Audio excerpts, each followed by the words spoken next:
ఒకరోజు సముద్రంలో ప్రయాణిస్తున్న ఒక ఓడ భారీ తుఫాన్లో చిక్కుకుంది. తుఫాను వల్ల ఓడ నాశనం అయిపోయింది. ఓడలో ప్రయాణిస్తున్న ప్రయాణికులందరూ సముద్రంలో మునిగిపోయారు. కానీ ఒకరు తప్ప. దేవుని దయ వల్ల ఒక వ్యక్తి బ్రతికి సముద్రం ఒడ్డుకి కొట్టుకుని వచ్చాడు. కొంత సమయం తర్వాత ఆ వ్యక్తికి స్పృహ వచ్చి తను కళ్ళు తెరిచి చూసినప్పుడు మనుషులు సంచారం లేని ద్వీపంలో ఉన్నాను అని గ్రహించాడు. తరువాత అతడు మోకరించి దేవునికి ప్రార్థన చేయటం మొదలుపెట్టాడు. ఓ దేవా, నాకు సహాయం చేయి. ఈ మనుషులు ఎవరూ లేని ద్వీపంలో ఒంటరిగా ఉన్నాను. నాకు ఎవరి ద్వారానైనా సహాయం పంపించు అని ప్రార్థన చేయటం మొదలుపెట్టాడు. రోజులు గడుస్తున్నాయి. ఆ వ్యక్తికి సాయం చేయడానికి ఎవరూ రాలేదు. ఆ వ్యక్తి రాత్రులు ఆ సముద్రం ఒడ్డునే పడుకుని ఉదయం లేచి మరలా దేవునికి ప్రార్థన చేసినప్పటికీ ఆ వ్యక్తికి ఎటువంటి సహాయం అందలేదు. అలాగే కొన్ని రోజులు గడిచి ఎటువంటి సహాయం అందకపోవటం వల్ల తన ఆశలన్నీ వదులుకొని ఎవరూ లేని ఈ ద్వీపంలో ఒంటరిగా బ్రతకటమే తన తలరాత అనుకున్నాడు. తరువాత ఆ ద్వీపంలో కొంత గడ్డిని, కొన్ని కర్రలను పోగు చేసి తను నివసించడానికి సముద్రం ఒడ్డున చిన్న గుడిసె నిర్మించుకున్నాడు. సముద్రం నుండి ఒడ్డుకు కొట్టుకు వచ్చిన ఓడలోని కొన్ని వస్తువులను సేకరించి తన గుడిసెలో ఉంచుకున్నాడు. అతడు ఆ ద్వీపంలోనే కొబ్బరికాయలను తాగుతూ చేపలను వేటాడుతూ తన జీవితాన్ని కొనసాగిస్తున్నాడు. ఒకరోజు తనుంటున్న గుడిసె దగ్గర మంట వెలిగించి ఆహారం కొరకు వెళ్ళాడు. అతడు తిరిగి వచ్చి చూసేసరికి ఆ గుడిసె కాలిపోవటాన్ని చూసి తనకున్న ఒక్క ఆధారం కోల్పోయాడని బోరున ఏడుస్తూ కోపంతో ఆకాశం వైపు తన తల ఎత్తి దేవుణ్ణి నిందించడం మొదలుపెట్టాడు.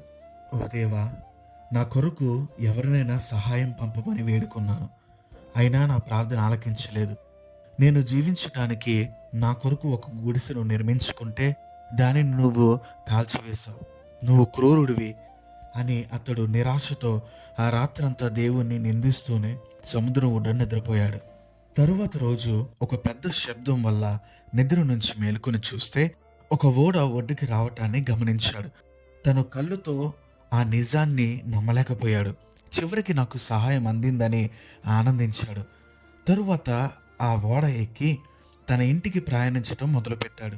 కొంత సమయం తర్వాత ఆ ద్వీపానికి ఎలా వచ్చారు అనే ఒక ఆలోచనతో ఆ ఓడ కెప్టెన్ని అడిగాడు. అప్పుడు కెప్టెన్, నువ్వు పంపిన దట్టమైన పొగ సంకేతం గమనించి ఆ ద్వీపంలో ఎవరో ఉన్నారని మేము వచ్చాము అని తెలిపాడు. ఆ వ్యక్తి, నేను ఏ విధమైన సంకేతాన్ని పంపలేదు అన్నాడు. కానీ ఆ పొగ సంకేతం మాత్రమే చూచి ఇక్కడికి వచ్చాము అని ఆ ఓడ కెప్టెన్ అన్నాడు. కెప్టెన్ మాటలకి ఆ వ్యక్తికి అర్థమైంది తన గుడిసె కాలిపోవడానికి గల కారణం ఏమిటో. అప్పుడు తనకి అర్థమయ్యింది, ఆ ద్వీపం నుండి తన్ను బయటికి రప్పించటానికి దేవుడు ఆ గుడిసెను కాల్చివేశాడు అని. ఇప్పుడు తను తెలుసుకున్నాడు, తన ఆలోచనల కన్నా దేవుడు ఆలోచనలు గొప్పవి అని అర్థం చేసుకుని దేవునికి కృతజ్ఞతాస్తుతులు చెల్లించాడు. నిజమే కదా, మన జీవితంలో కూడా ఆ వ్యక్తి లాగానే అనుకుంటున్నాం. ఎన్నో పనులు ప్రారంభిస్తున్నాం.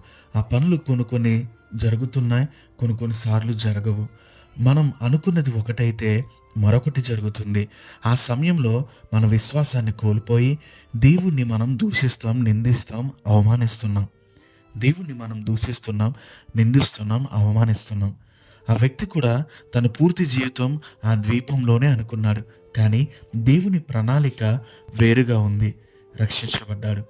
మనం అనుకున్నది మన జీవితంలో పొందుకోవాలి అంటే దేవుని చిత్తాన్ని తెలుసుకొని దాని ప్రకారం జీవించాలి. ఒకటి గుర్తుపెట్టుకో, దేవుని ఆలోచనలు మన ఆలోచనల కన్నా గొప్పవి.